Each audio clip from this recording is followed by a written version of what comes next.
Yan, magandang gabi mga kapilikab. So kakarating lang natin ulit mga kapilikab. At ito pinalad na naman tayo. May nakuha na naman tayo mga kapilikab na pang ulam, oh. So libre naman tayo sa ulam nito bukas. Yan, oh. Makakakain na naman tayo.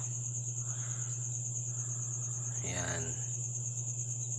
So ito yung huli natin ngayon sa aming pagna night dive. Yan, oh. Mayroon tayong isdang mataso, yung kung anong pangalan yan.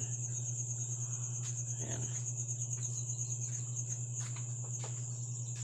So ito yung nakuha natin ngayon. Siguro na ulam nito bukas, guys.